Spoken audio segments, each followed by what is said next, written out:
Bàbá wa Pastor Adébóyè, ẹ káàárọ̀ sà. Sí àlàáfíà lẹ́wà. Ẹ dàgbà, ẹ dògbó. A rí fídíò tí ẹ ṣe pé ẹ tọrọ àforíjì wípé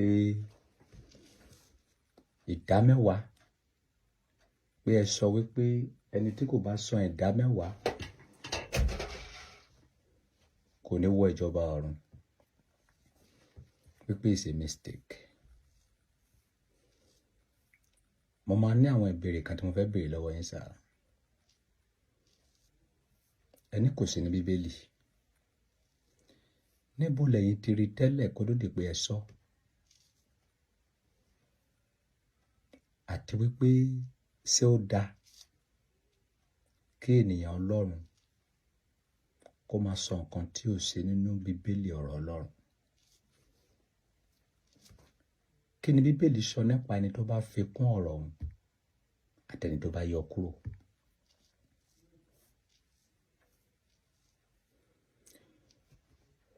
That is point one question.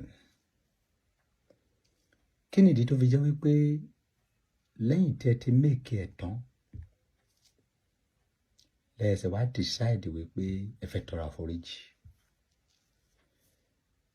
Ṣé mọ̀ wípé àforíjì tí ẹ tọrọ yìí nísìnyí, ṣé mọ̀ pé ẹ máa dínà mọ́ àwọn pásítọ̀ tó kùn lẹ́yìn torí àwọn ọmọ ìjọ onísàn ìdá mẹ́wàá mọ́? Ẹ̀yin kẹ́dẹ̀ ti make ẹ̀. Ṣé ní báyìí ṣé ẹ lè wá ṣe bí Sákéù nípa tó pàdé Jésù? Ó ló máa ronú padà gbogbo ẹ̀ṣẹ̀ òun. Ó ní àwọn tóun ti fi ipá gba owó lọ́wọ́ ẹ̀ wípé ó máa dá padà fún ọ ní ìlọ́po méjì. Ṣé ẹ̀yin náà lè wá ṣe bí Sákéù? Gbogbo ìdámẹ́wàá tí ẹ ti sọ fún àwọn ènìyàn wípé tí ẹni tó ti gbogbo àwọn tó ti san ìdámẹ́wàá torí wípé ẹ ti sọ fún wọn wípé tí wọn ò bá san ìdámẹ́wàá wọn ò ní wọ ìjọba ọ̀run. Ṣé ẹ lè wá dá ìdámẹ́wàá wọn padà fún wọn kí Ọlọ́run lè gba ẹ̀bẹ̀ yín? Bàbá.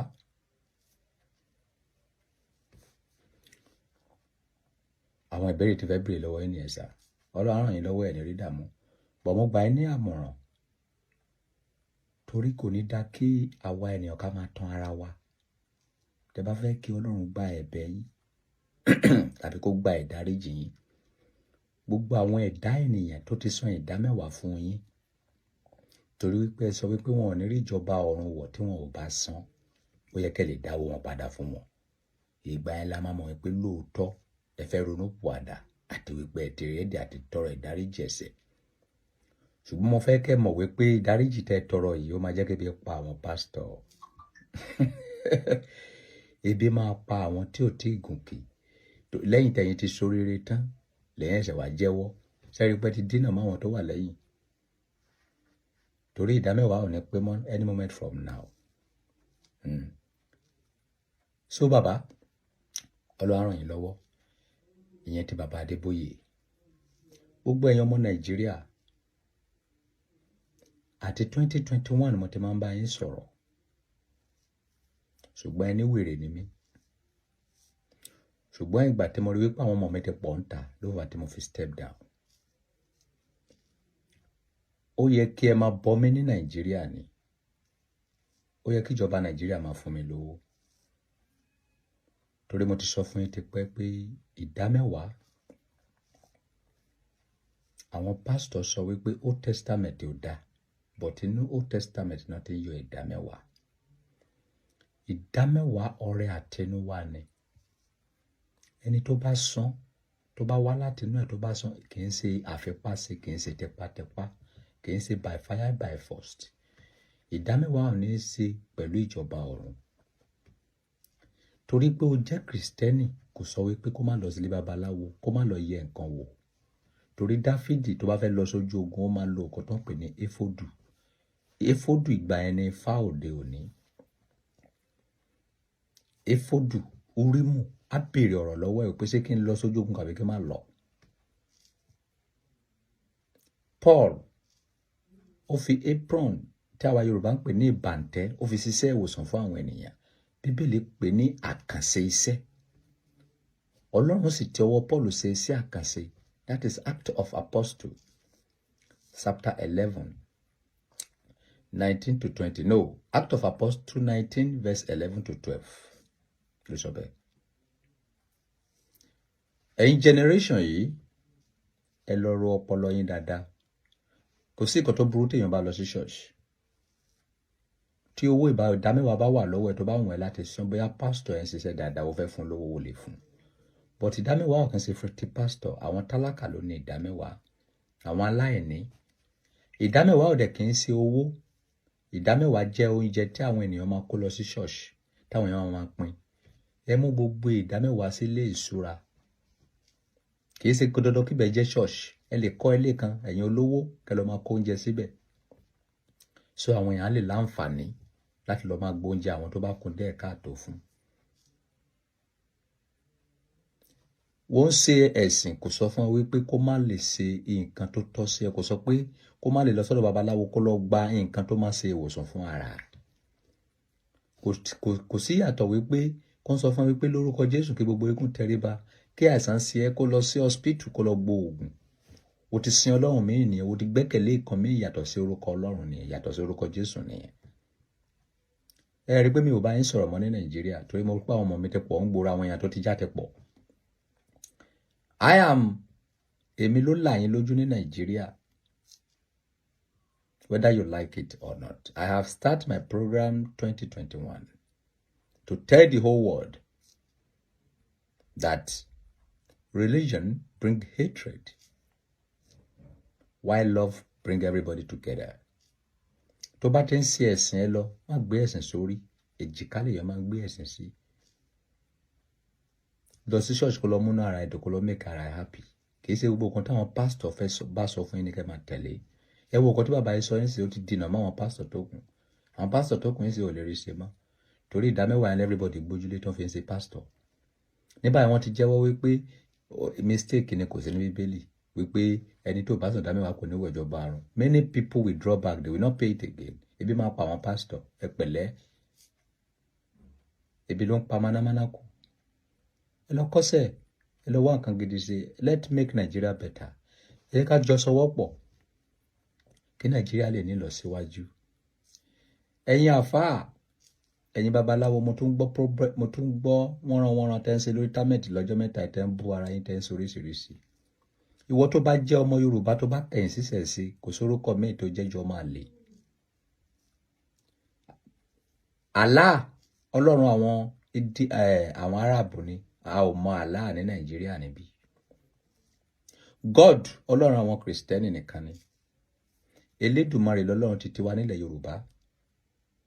Òòṣà la dẹ̀ máa rán sí wọn, àwọn Ọbàtálá, Ìyèmọ̀já, Ọ̀ṣun, and so on and so forth. Ifá òun la mọ̀nà wa ní ilẹ̀ Áfíríkà. Elédùmarè lọ́lọ́run títí wá tí àwa mọ̀. So kónúkánukù ń sin Ọlọ́run títí ẹ̀. Ọba tó dá ayé àti ọ̀run òun nìkan ló máa ra ẹ̀, kò sẹ́ni tó mọ̀.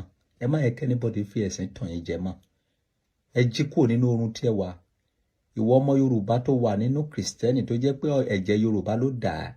Ìwọ ọmọ Yorùbá tó wà nínú Mùsùlùmí tó jẹ́ pé ẹ̀jẹ̀ Yorùbá ló dà á. Whether you like it or not, o gbọ́dọ̀ ṣe ìṣẹ̀ṣe. Ìṣẹ̀ṣe ní ẹ̀sìn títí wá. Òun ní ọ̀nà títí wá. Nǹkan tó fi wo gbogbo àdàgbà nìyẹn. O gbọ́dọ̀ kẹ̀yìn sí ìṣẹ̀ṣe. Ìkan ọ̀dí kan lọ́wọ́. I'm a pastor to the call. I'm a prophet to the call. I am Prophet Adelano Adekunle Solomon to the call.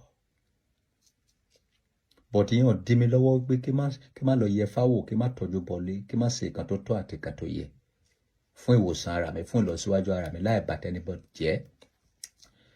Ṣùgbọ́n nígbà tí wọ́n ti fi ẹ̀sìn gba gbogbo àṣà yín àti ìṣe yín lọ́wọ́ yín, ó ṣe ní láìnú púpọ̀ fún ẹ̀yin ọmọ Yorùbá.